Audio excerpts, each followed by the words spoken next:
Morning, everybody. Thank you very much for being here. Again, we are competing with a fallen building and Mayor Bloomberg, who called a press conference at 10 o'clock. Anyway, in 2002, my office with Advocates for Children released a landmark report on the push-out problem in New York City schools. At that time, Chancellor Klein responded by saying this was a terrible problem that had to be and would be fixed. Today we are pleased to release a follow-up report co-authored by Jennings and Leonie Haimson, and unfortunately that problem seems to be getting worse. The follow-up report we are releasing today finds that the discharge rate has increased. The discharge rate has increased in schools. At the same time, the graduation rates are increasing. That means, by the way, that the discharge rate increasing, that push-out rate has also gone up.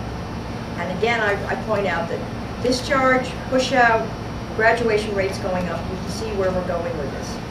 This exposes an accounting loophole that allows the Department of Education to inflate its graduation rates because discharged kids are not counted. Okay, that's really important. This is a shameful practice. It needs to be systematically audited and evaluated. I spoke to State Controller Tom DiNapoli, and he has agreed to conduct an audit on discharge rates. I would like to now introduce Kim Sweet, Executive Director of Advocates for Children. Arlene, do you want to go first? I think I'm going to go first. Jennifer, you should go first. I'm sorry, I was just reading. I was doing what I was told. It's always tricky. I'm just going to sit from here. So thanks so much for being here. What I'm going to do, Jennifer Jennings from Columbia University, and I'm just going to run through some of the central findings of the study, all of which are available. The graphs I'm going to show you are all here in the report, and of course we're happy to talk more specifically and answer questions about these patterns. So let me start off by explaining, and this is something that I didn't even realize having observed the system for 6 years, how New York City calculates graduation rates. So we have a class, that's a class of 2007, for example. These are the kids who begin school 4 years prior to that graduating year.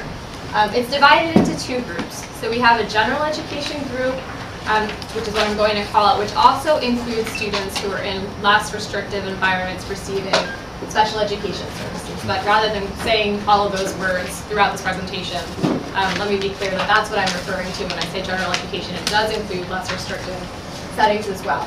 The second cohort is for only self-contained special education students and students in District 75.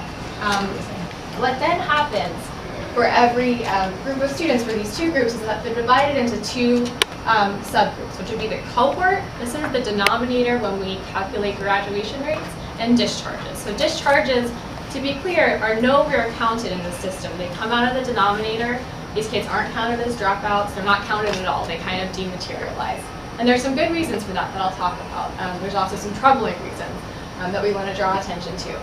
So once you're part of the cohort, you can have three outcomes. You can be a graduate, you can be a dropout, or you can be still enrolled. And graduates are further divided into two categories. Graduates can get GEDs. Through the class of 2007, GED diplomas were counted in the same way as regular diplomas, or you can get an actual kind of what we generally think of as the garden variety high school diploma. So what I'm trying to draw your attention to here is that there are two sets of graduation rates that are part of the Department of Education's reporting system. This has always been the case. This isn't something new, but what we've seen in recent years is a focus on one of these graduation rates, perhaps to the exclusion of the other. And I should say that fully 10% of all New York City entering high school students are in this category on the right. So when we see official graduation rates, we're talking about 90% of all kids. And this is something that I wasn't even aware of until we did this report. Okay. So what's happened with the discharge rate over time?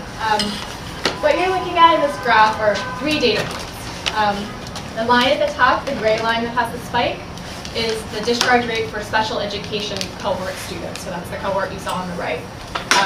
The dotted line on the bottom is the discharge rate for general education cohort students. And then the combined rate is the line in the middle. So what you see over time is that the discharge rate for the class of 2000 was 17%. It's now 21%. You see particularly interesting increases for the special education cohort population.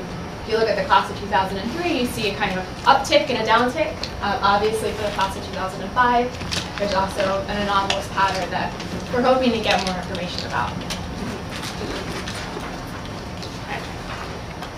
So one of the central findings of our report is that the discharge rate for students in their first year of high school has doubled over time, and we're very concerned about this. Obviously, it is the goal of public schools to provide students with all of the support and services that they need to successfully get to the end. That we're discharging them at twice the rate in the first year of high school. This is for general education students. It's the same for special education students. It's quite troubling, and I think requires further explanation. We're going to talk about a couple of the reasons or hypotheses we have about why this is happening. One of them is an increase in overage students, which Kim will talk about. The other is potentially that there are pretty robust accountability systems in place that may incentivize discharging students as early as possible, right? So you want to take these statistical liabilities off your books before they affect either your state accountability status or your city accountability status. We also want to draw attention to the special education discharge rate in particular. What you're looking at in this graph are the discharge rates for the two different special education populations. These are all in that special education cohort I talked about. So we have a discharge rate for the District 75 students, which is the dotted line, and we also have a discharge rate for self-contained students, which is the solid line.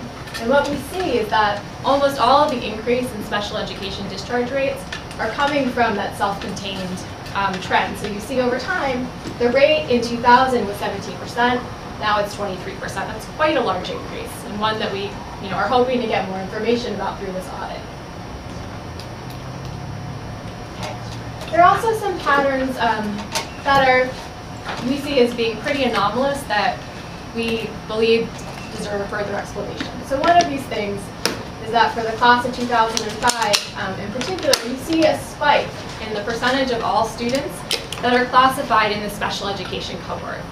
We have no explanation for why this is, and I should also note that it doesn't entirely return to its pre-class of 2005 level. So you could actually draw a straight line across from that 9 and see where the two spikes are happening. They're happening for the class of 2003 and the class of 2005, and in particular, obviously, for 05. So we'd like more information about, are there changing special education patterns in ways that result in more students being put in the special education cohort that perhaps would have previously been classified in the general education cohort. And that's important because when we see graduation rates, it's rarely the case that they get released for all students, right? We see them for general education students, we see them for special education students. I think that most citizens of the city actually want to see the overall rate.